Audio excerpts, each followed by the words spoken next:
Good afternoon, everybody, and it's a pleasure once again to be participating in Business Startup Week. And my name is Tom Vargo. I'm the lead business opportunity specialist with the United States Small Business Administration. I'm out of the Michigan District Office. What I'm going to do is cover some of our small business certifications and a little bit of federal government contracting 101. I really believe that these programs are very important, especially to small businesses.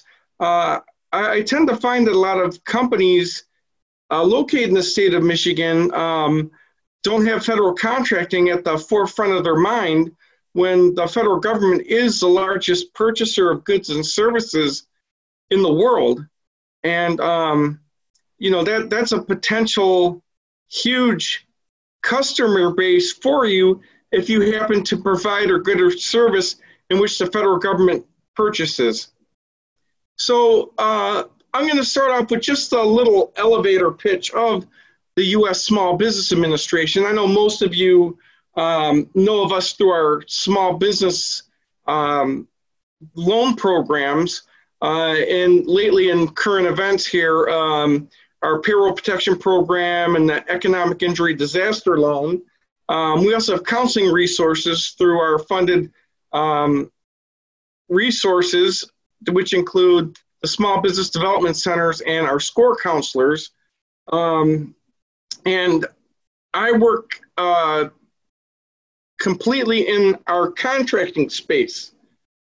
So the U.S. Small Business Administration is an agency that makes the American dream of business ownership a reality. We empower entrepreneurs and small business owners with resources and support that they need to start and grow their business. And the SBA is the only go-to resource and voice for small businesses that is backed by the strength of the federal government. So, as I said, I'm going to be covering the area in which I oversee, and that's in government contracting. And a lot of people aren't aware of this, but the federal government has statutory small business goals on all prime and subcontracts for small businesses. And that overall goal is 23%. So not only does federal agencies have to meet these goals, but these goals have to be met by large prime contractors that do business with the federal government. Like where we're in Detroit, for example, the big three automakers, they sell a lot of vehicles to the government. And on those federal contracts, they have to make sure that they're meeting all of these subcontracting goals as well. Where it's a prime contract, that would be, for example, if you want a contract with the federal government and as you being the prime contractor, they have these goals to meet. And if you meet these criteria and get the certifications, you can help them meet their statutory goals. So the overall goal for small businesses is 23%. And it's also divided down into subcategories. For example, there's a 5% goal for small disadvantaged businesses, which also includes the 8A Business Development Program. That's a certification for businesses, small businesses that are owned and controlled by an individual or individuals that are both socially and economically disadvantaged. I'm going to talk about that in detail. There's also a 5% goal for women-owned and economically disadvantaged women-owned small businesses. There's a 3% goal for HUBZone certified businesses, which is a location-based program, which I'm also going to get into detail. And then there's a 3% goal for service-disabled veteran-owned small businesses, which is not a certification at the present time that we at the SBA oversees, but there is talk that eventually the service-disabled veteran-owned small business program will fall under the SBA as well, but as of now, that hasn't happened yet. So those are the various federal small business categories and their goals. So a lot of times, every day I get questions like, well, what does it mean to be a small business? Well, you could either be a small business or other than small with the federal government. And for you to be a small business government contractor, well, only the SBA, we determine the size. And it's a business entity organized for profit, located in the U.S. or which primarily operates in the U.S. or which makes it significant to the U.S. economy through the payment of taxes or use of labor or American products or materials. So we're going to get right down to it with what determines that you're small. And that's based upon your primary and your secondary North American Industrial Classification System codes, or NAICS codes. The NAICS codes are a 6-digit number that identifies the type of business that you do. Everybody has a primary, and the primary is determined by where your revenues come from, under which industry. And, your secondary could be other codes that you have that your company has the ability to self-perform under. And size is either determined by number of employees. If you're a manufacturer or a wholesaler, that'll determine your size. Or if you're a service or a construction company, it's going to be a dollar amount. Let me give you an example of a common one that I work with on a regular basis, and that's commercial and industrial construction. That code is 236220. So if that was the code in which you were involved in, the size standard for that is $39.5 million. So we look at your last 3 years of revenues, add them together, divide it by 3, and if it comes under $39.5 million, you're a small business. And somebody once told me, and it tends to be true, if you have to ask if you're a small business, the chances are you are a small business. So that's how that is determined.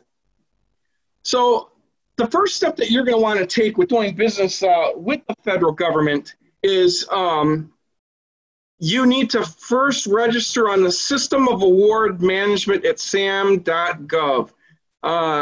Some of the certifications, and I'm going to get into it, are self-certifications that you would just indicate on SAM, being if you meet the criteria. Other of the certifications, you have to actually apply through the SBA. But before you even get started with doing business with the federal government, you have to register on sam.gov. And the beautiful thing about our certifications and registering to do business with the federal government is there is no cost for it. It does not cost to register on SAM. It doesn't cost anything to get certified under our federal certifications. It's all free. So the System of Award Management, you will set up your profile on there. And it's an integrated database of businesses that want to do business with the federal government. And it's very important also to be on SAM because your electronic funds transfer information is on SAM. So in order for you to get paid from the government, you have to have a SAM profile, which is extremely important. And it's also a marketing tool for businesses or agencies, large primes, to take a look at your business and find out information on it all. But this is the first step you want to take with doing business with the federal government. So after you're up and registered on sam.gov and you're interested in doing business with the federal government, a lot of you would probably be asking, well, you know what, I'm not sure if the government buys what I sell exactly. And the best way to find out is this website here, beta.sam.gov, or we call it beta SAM. Some of you may have remembered FBO.gov, which stood for Federal Business Opportunities.gov. Well, BetaSAM.gov has replaced it. And it's where the federal government posts their contracting opportunities that are currently out for bid. And you could take a look and see what the market is. You could find out, you know, A, does the federal government buy what I sell? And B, which agencies are in the market for what I provide? And you could do a search through keywords of industry. You could use NAICS code capabilities. You could filter it by agency, by state, just by a lot of different filtering that you could use. And that's where you'll find opportunities that are currently out for bid. And I highly recommend that, you know, once you kind of get a lay of the land, you've registered on SAM, you've looked around on BetaSAM, that you want to start bidding as soon as possible and get used to the process of putting together a proposal to submit, because that's the only way you're going to learn how to do it. And it's also a good way for federal agencies to know who you are when they see that you submit a bid. And if you're not the successful bidder, another thing that you can do is you could contact that contracting officer and request a debriefing on your proposal, and they can discuss with you your proposal and, you know, what they thought was good and where it came up short, so that the next time you go for a federal bid, you'll have a better idea of what they're looking for, and you'll have it tighter than you did the first time around. And also that's a good way for contracting personnel to get to know you and get your name out there. It's all about marketing. So speaking about BetaSAM, and I don't know if any of you have looked at FBO.gov in the past or BetaSAM, there are, when you do a search for opportunities, as I said, you could do a search by NAICS code, and sometimes you're reading them, you're reading the solicitations, and you'll see that it'll indicate that it's a certain set-aside. You know, I went through the different percentages and the set-asides, and there are 5 set-aside categories. The set-aside categories are small business, 8A, HUBZone, service-disabled veteran-owned small business, and woman-owned and economically disadvantaged women-owned small businesses. So if you are certified, either self-certified or you had to pre-certify and apply to the SBA and get approved, on those contracting opportunities, it's restricted competition, and only those businesses that have those designations, that have those certifications, can bid on those opportunities. So, you know, and I want to start out and let you know that, you know, none of these certifications will guarantee you a contract. You have to go out there and show a federal agency what you could do, kind of like in the private industry. You have to, you know, really put some effort behind it, bid, market, go to matchmaking events. But there can be times where, depending on the certification you have, sometimes that could be a bonus for you in a deciding factor for you to be awarded a contract. You know, as I said, these aren't miracle working programs and certifications, but sometimes it can give you a competitive edge. So of those certifications, some of them fall under a self-certification category, and others you have to be pre-certified. So the certifications that fall under the self-certification category is woman-owned and economically disadvantaged woman-owned. However, you have to go to our website at sba.gov and go to the contracting programs and go to the woman-owned and economically disadvantaged woman-owned portion and upload your information and apply that way. And I'm going to talk about that in greater detail. Small disadvantaged business is a self-certification, and service disabled veteran is a self-certification. However, you have to have verification through the VA that you are in fact a service disabled veteran. The two certifications where you actually have to apply and be approved by the SBA before you can claim those certification is the HUBZone program and the 8A business development program, which I'm going to talk about. Okay, so the first program I'm going to talk about is the 8A business development program. And this is a program for businesses that are at least 51% owned and controlled by an individual or individuals that are U.S. citizens and are both socially and economically disadvantaged. Another aspect to it is, all right, so well, let me go ahead and go through this. You have to be a small business. You could never have participated under the 8A program before. It's a once-in-a-lifetime program for yourself and your business. Once you've been approved for it, you could never be certified again. And once your business has been certified, it can never reapply even if ownership is completely changed. Social disadvantage, there are 5 groups in the United States that are presumed to be socially disadvantaged in the United States. Those 5 groups are Black American, Hispanic American, Native American, Subcontinent Asian American, and Pacific Asian American. However, though, and this is sometimes people will call me up and they say, oh, we want to get your minority certification. And, you know, they think like the 8A and the small disadvantaged business program is a minority certification. It's not. It's for socially and economically disadvantaged individuals.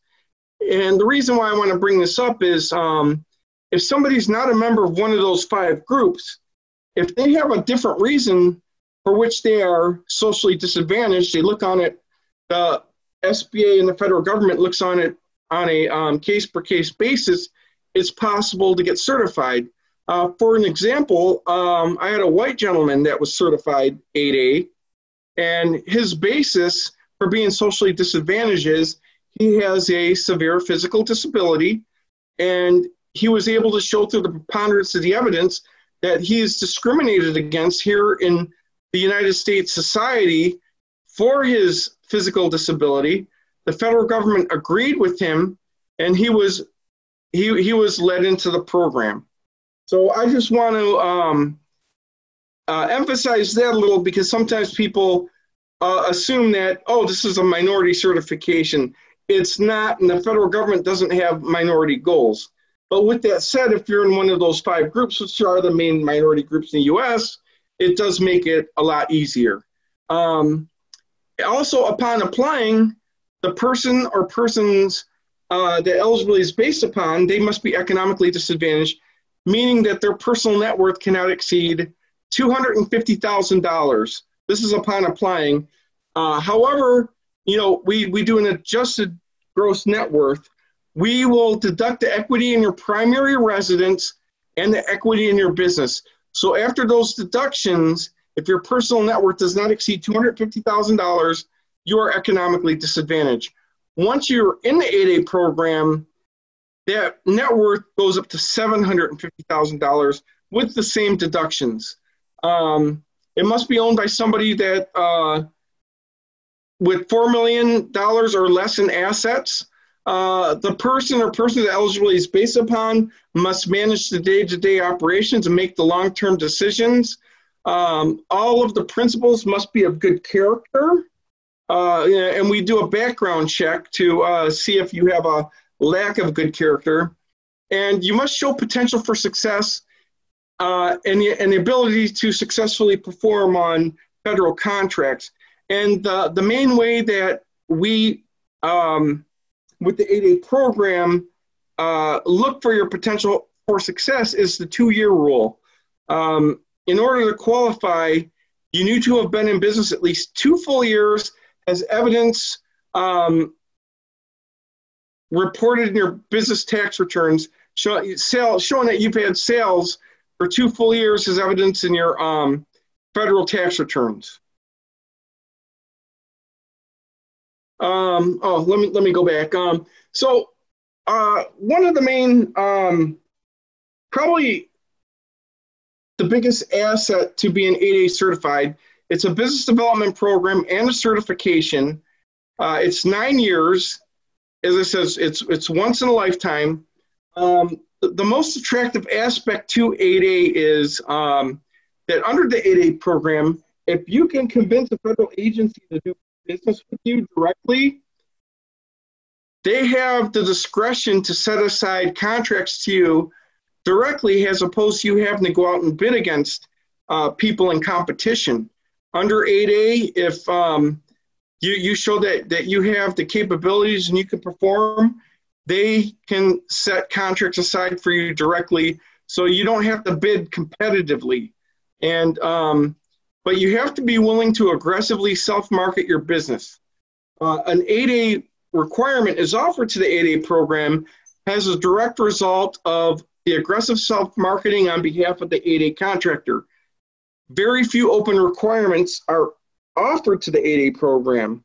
So, that means that you have to go and aggressively market your company and convince an agency to do business with you. Yes, every once in a while, I'll get a call from an agency that needs a quick turnaround. That's why they like the 8A program, because they don't have to take the time out to put up a solicitation and go through all of the proposals and read them all and make a decision. With an 8A contractor that they're familiar with and does a good job, they could just set contracts aside to them directly. So that's a huge advantage, but you have to aggressively market yourself. And once in a great while, I'll get an agency that'll contact me and ask me if I could find if there's an 8A contractor in a portfolio that could perform a certain project for them. And of course, anytime I can, I could, nominate an 8A contractor or make a recommendation. Of course I will. But you have to be serious about federal contracting and aggressively self-market. The next program is the HUBZone program. It stands for Historically Underutilized Business Zone. And it's a location-based program. And to be eligible, your business, your principal office must be located in a HUB zone. The company has to be at least 51% owned and controlled by U.S. citizens, and at least 35% of your employees must reside in a HUB zone. So HUB zones are areas that are historically high in unemployment, high in poverty, and usually it's both the case. Indian lands are also considered HUB zones. And in order to find out if your business is located in a HUB zone, if you go to our website at sba.gov and select the Government Contracting Programs tab, you select HUB zone, and there's the HUB zone maps where you could go and you punch in your physical address, and you would do the same with your employees. As I said, at least 35% of your employees, including yourself, must reside in a HUB zone. Once you put that address in and you hit the submit button, it comes back immediately and it tells you definitively if you're in a HUB zone or not. And areas are deemed HUB zone not by the SBA, and because people will sometimes ask me, well, can't the SBA designate this area a HUB zone? No, it's a number of issues determine if an area is in a HUB zone and it's outside of the SBA.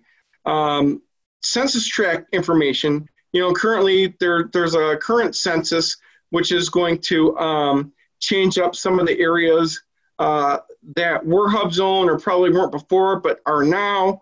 So there's census tract information, and then there's also percentages of unemployment and poverty that's verified through HUD and the Bureau of Labor Statistics. So if you meet all this criteria, you could qualify as a HUBZone contractor, but you have to apply electronically, just like the 8A program, through our website. It's all electronic, and you apply electronically, and you have to be approved into the program before you could be 8A or HUBZone certified. So some of the benefits to being 8A certified is, yes, there could possibly be sole source contracts, but it doesn't work like 8A. If something is going to be a sole source set aside to a HUBZone business, that contracting officer basically has to justify that you're the only HUBZone in the country that can do that work, which is, kind of rare. So mostly what you're going to see under HUBZone is through betasam.gov, where you'll see where something's a HUBZone set aside and it's restricted competition. So only those businesses that are HUBZone certified can bid on it.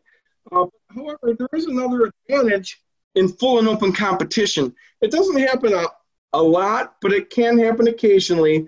And that's where, just say you bid on, you're bidding on something off of betasam, and it's full and open competition. It's not a set aside whatsoever. And it comes down to being between you and a HUBZone, or you as the HUBZone, and a business that's not small.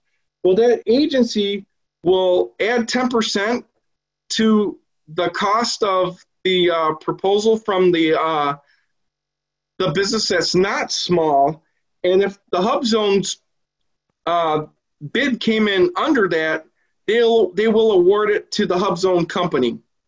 So as I said, that doesn't happen a lot, but it has happened, and it could sometimes, again, give you that competitive lift. The last program I'm going to talk about is the WomenOwned and Economically Disadvantaged WomenOwned Certifications, which are self-certifications. And the WomenOwned and Economically Disadvantaged WomenOwned programs authorizes contracting officers to set aside certain federal contracts for eligible woman-owned or economically disadvantaged owned businesses.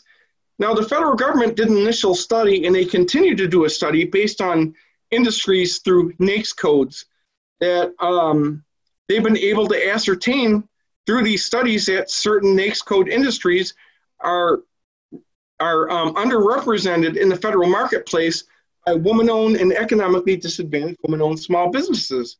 So in order to qualify for these certifications, you have to make sure that you have capabilities in one of those NAICS codes.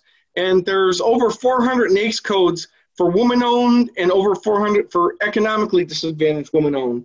And the way to look that up is, again, SBA.gov, go to the contracting portion of our website, and you can, they have a link that says eligible industries. You click on it and it opens up a spreadsheet, and on the left corner, it'll either say WOSB or EDWOSB, and on the right, you're going to see NAICS codes in numerical order. And you just scroll down to the capabilities in which you have. You look at, your NAICS code capabilities, and if you meet the criteria and you have one of those NAICS codes, you could self-certify. Now, as I said, it's based on specific industries to qualify. If your industries aren't located in there, you can't.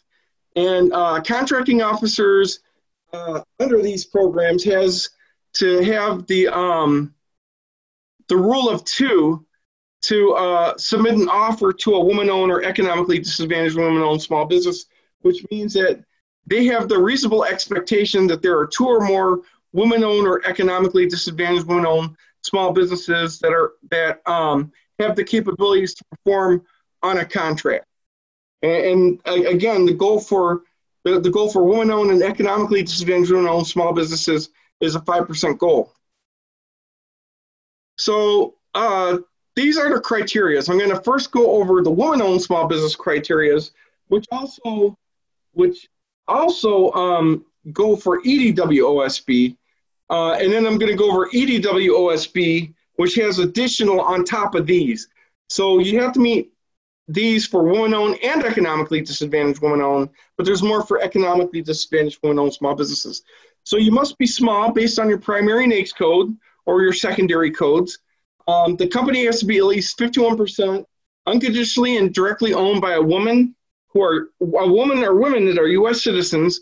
And that woman or women, she must manage the day-to-day operations. She must make the long-term decisions for the business. She must hold the highest officer position. She must work during she must work full-time during normal business working hours.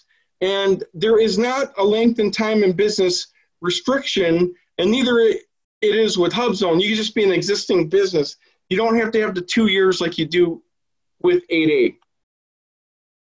With economically disadvantaged, in addition to what I just said, so woman or women in which eligibility is based upon must be economically disadvantaged, meaning their personal net worth cannot exceed $750,000. However, we deduct the equity in their primary residence and the equity in their business. So the certification, there is no cost for it, and there are 2 ways to do it. And the actual process is new now, and that's what I want to bring up. So for those of you that want to go out and do the certification, please wait until July 15th to go to our website at sba.gov under contracting and under WOSB and EDWOSB, because they're putting in a new application system in where you're going to upload data. It's changing. Please wait until July 15th. I mean, you could do it now and do the self-certification with them, but you're going to have to go and do it again on the 15th of July. So that's a change coming around. And you know, I don't have to spend too much on the change, because all it really means is that it's a new database system that's used to verify it. And once you've done that on June 15th, starting October 15th, they're going to send out, the SBA is going to start sending out the determination that says, in fact, that you are a woman-owned small business or economically disadvantaged woman-owned small business, or both. They're going to send you the verification that you are starting October 15th. So please wait till the 15th of July. It's just a few more weeks away, and then go in and do it. There are also, starting in July, there's also going to be third-party certification, in which in Michigan, it's WeBank that could do this for you. But with like WeBank for their WBE certifications, you have to pay for that. With ours, you could do it. It's free at no cost. You don't have to pay for it. If you're already a member of WeBank and you're a WBE, which is a different woman's certification that's recognized by private industries, ours is recognized by federal agencies and large government prime contractors. So ours doesn't cost anything, which that's why I say our certifications are a no-brainer. They don't cost you anything. But if you're already WBE certified, WeBank starting July 15th can upload this for you. And something I wanted to stress in total is that, you know, you have to do some homework and, you know, register on SAM and, you know, check beta SAM, do some market research yourself. I highly recommend, if you're not, to register with your local Michigan Procurement Technical Assistance Center, or PTACs, Procurement Technical Assistance Centers of Michigan. If you're new to federal contracting, you've never registered on SAM, you've never used beta SAM, they can assist you with the early stages of looking into government contracting. And, you know, as I said, the federal government is the biggest purchaser of goods and services on the planet, and you want to make sure that it's at least worth the time to see if you could potentially sell to the government. And it's always worth that time to look at it than to not look at it at all. But that's going to wrap up my my presentation. I could take some questions now. Yep, and we do have some questions in the Q&A here. So, and I apologize, without referencing, may have been easier to do these as we went. Sorry, everybody. But Stephanie asked, is there any way around the 2-year rule if it's a technical product or service in emerging technology? And I apologize that I'm not sure which 2-year rule. Oh, that's for the 8A Business Development Program. You can apply for 8A. You don't, you know, I guess technically you don't have to have 2 years. You could still apply. However, in my experience, in less than 2 weeks, I'm going to be with the agency 22 years. It's very rare that they will waive that 2-year requirement. But I always tell somebody, if you believe that you can do it, and you know, you have some sort of new technology or something that the government needs, it could be possible that you can get in. But I just want to be you know, as honest as possible with people. I don't like to tell people just things they want to hear, because I've had people that tried to apply early, and I've warned them that, you know, there's a good chance you won't get certified. And, you know, they've only come back later and became certified. But the worst thing they could do is they could tell you no, you know, you're not ready, because they don't feel like, because you don't have 2 full years, that you're not ready to become certified. And all that means is you got to wait a full year before you can reapply. So, you know, I support anybody's decision if they don't have 2 years, but I would be remiss without letting you know that it could be difficult to get that waiver. Great. And then while I'm asking the next question here, Christine, if you could specify which organization you're referencing. There were lots of different. Christine said, could you repeat the last organization you mentioned? But Christine, I apologize, I'm not sure which. Okay, that's probably the Michigan Procurement Technical Assistance Centers, and they go by, if you just did a Google search for Michigan PTACs, meaning Procurement Technical Assistance Center of Michigan, they are a wonderful resource to utilize if you're not familiar yet with government contracting. They're funded by Department of Defense and by the state of Michigan, and their whole mission is to assist small businesses that show an interest in government contracting but are a little intimidated by the process and aren't sure where to start, because yes, there is so much information out there, it can be overwhelming. And when I talk to somebody that's like new with it, and you know, usually the first question I'll ask, are you registered on SAM? And when they say no, they're not, I refer them to the PTAC and say, all right, you know, go to the PTAC first, get registered, and they're located all throughout the state. And you have to go to the one that services the area in which you're located in. Like if you're in Detroit, you have to go to the Detroit PTAC. If you're in other areas of Wayne County, there's one at the Schoolcraft College in Livonia. There's one at Macomb Community College if you're in Macomb County, and they're in the UP. They're all over the state.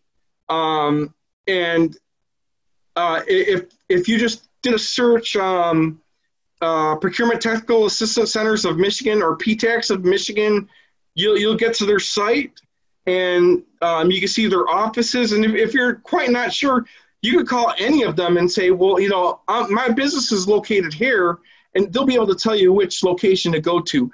But a lot of times I'll get somebody that calls me up and they're interested in doing work with the federal government, and they're not registered on SAM yet. They never went through beta SAM. So I'm like, I'm going to give you this assignment, and I'm going to have you reach out to your PTAC, make an appointment with your counselor. It doesn't cost anything, and they'll kind of help you with those first blocks. And then I said, once you get squared away with that, I want you to come back and contact me, and then we'll start looking at the certifications, because as I said, I want to be effective, and I don't want people to be hit with the tidal wave of information, because that could be intimidating. And I've referred my own family members to the PTACs of Michigan. They are a wonderful organization.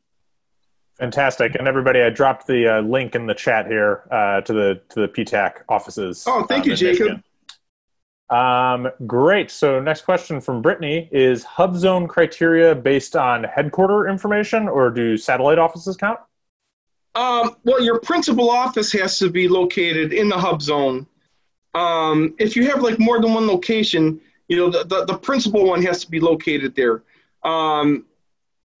If you're like a manufacturer, for example, yeah, your factory better be the where you're hub zoning and not the administrative office. But if you're like service construction, you would have your business, where it's basically headquartered, and you can have satellite offices, but they're going to look at the total of your employees and see that 35% of your total employees, not just the ones that work in the principal office, but that work company-wide, reside in a hub zone. And no, you don't have to be in the same hub zone area that the business is in. They just have to be in a hub zone, period. Okay, great. And then we've got from Epony, to clarify, if you have already self-certified for the WOSB program, do you need to do it again on July 15th? Yes, Ebony. Yes, you will have to. And as I said, they're changing the system in which it's handled, so it's going to look a little bit different, but it's supposed to be more streamlined and easier, and they're going to give you the verification starting October 15th. That's what we've been told of as of now. But yes, I go back in July 15th to make sure that your certification doesn't lapse. Great. And then a question from Brittany. How long does it take to draft a proposal for a contract? Oh, God. It could be, it's really hard for me to say, depending on the scope of the work in which you're looking at. There is a resource too, you could contact the PTAC and ask them about the Michigan Defense Center.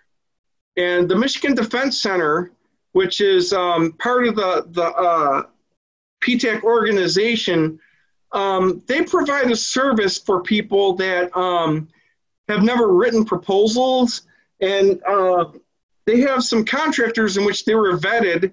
As I said, they're part of the Department of Defense in the state of Michigan. And if you've never done it before, they do offer a service. I do know that there is a charge for it, but the whole aspect of it is for they pay for half of it, and you pay the other half. And when you see a solicitation that you could bid on, they can assist you with it and go through you and assist you through the steps of doing it so that you learn it for yourself. But being that the government buys everything from paper clips to advanced military weapons, there could be huge differences in how long it could take to write your proposal.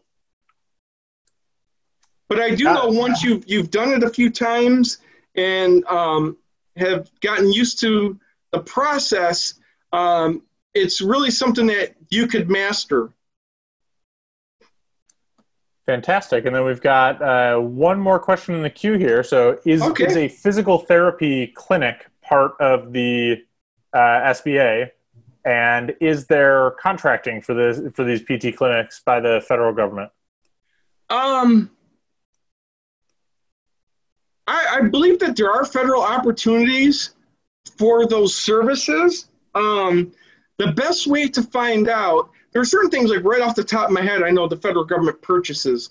I believe that there is, but the best way to find out is to do your market research on Beta SAM, because if there's contracts out there for it, you'll be able to find out, what's out there. And they also have like an archive portion.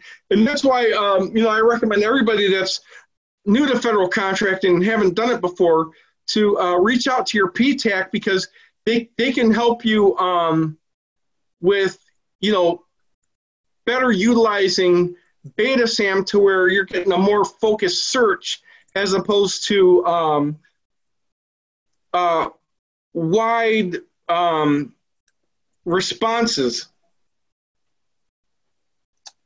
Got it. And then one more. We've got so for someone saying that they registered in the SBA GLS for subcontract opportunities, what should they expect the next steps to be, or what should they do next? Currently the general login system is only used for HUBZone certification right now. The main thing you want to be registered on is SAM. Make sure that you've any of those self-certifications that you qualify for, check those boxes for like woman-owned, economically disadvantaged woman-owned. You would have to go in and July 15th and upload your information in the new repository to get that. But the thing is that a lot of times agencies and large primes aren't going to be seeking you out. You need to seek them out. And a good way, again, is using Beta SAM and seeing what's out there for bid. And they all have a contact person for that requirement. And the chances are, if they're buying it now, they're going to buy stuff like that in the future. And like we at the SBA throughout the year, and we work with the PTACs, and we put together matchmaking events, and we send it out to all of our clients under those specific codes, and it gives you a chance to come and learn directly from these contracting personnel on how to do business with them, what they look for in a contractor, what they want to see. And then we have matchmaking during the second half where you could actually sit down, sit face-to-face, give a capability statement. The name of the game is to aggressively self-market. Gotcha. And then we've got a comment that I think is kind of implying a question. We want to register to be a prime contractor before want to try for subcontracting opportunities. Oh, yes. Yeah. Well, you have to register on SAM, period. To be a prime contractor or subcontractor, you want to register on SAM. So when you look at some opportunities like on Beta SAM, for example, and sometimes it could be a case of where you look at it and you're like, wow, this project is way too big for me to do on my own. I could never do it. I don't have the capabilities to do a project this big. There's an area there where you can select a button and get the list of interested parties. And it'll have a listing of those that are bid on it or have bid on it. And you could go and market to them directly, introduce yourself and indicate that, hey, I see that you're bidding on this project, and there's a portion of it in which we could be a subcontractor for you. And, I want to send you my capability statement. Can we set up a meeting? But yes, that's a very smart way to, kind of dip your feet in and, build up to where you have the experience and capabilities to be a prime contractor. And that's by doing work as a subcontractor for a prime on a federal contract. So that's very great comment. Fantastic. So no more questions at this time. So what I'd like to do, if anybody else has any more questions, feel free to chime in. But in the meantime, I just want to remind everybody that, well, first of all, thank you, Thomas, for that excellent presentation. So much awesome information packed in there. And thank you for having me again. And it sounds like that the process can feel daunting, but if you kind of know where to plug in, right, it's much easier. So that's great. And I want to help dispel it, because just like I said, it's not the business owner's fault. It's just that there's so much information out there. But if they have a plan and follow steps, it's much, much easier than what you think. Fantastic. So yeah, so before folks hop, just want to remind everybody that the open networking sessions are live. So if you go back and look at the Startup Week schedule, you'll be able to see networking and open co-working right on the schedule, and you can click for that link. And a reminder that there's there's one more keynote remaining with Mark Lemonis from the TV show The Prophet, which I'm not personally familiar with, but apparently it's really awesome and he's really great. So definitely recommend checking that out at 4 p.m. Eastern Standard Time. And yeah, if you have any other questions, don't hesitate to reach out to me in the chat box here. Or we've got just a few more minutes with Thomas. If you guys have any other questions, please feel free to chime in. And otherwise, Thomas, do you have any closing thoughts for us?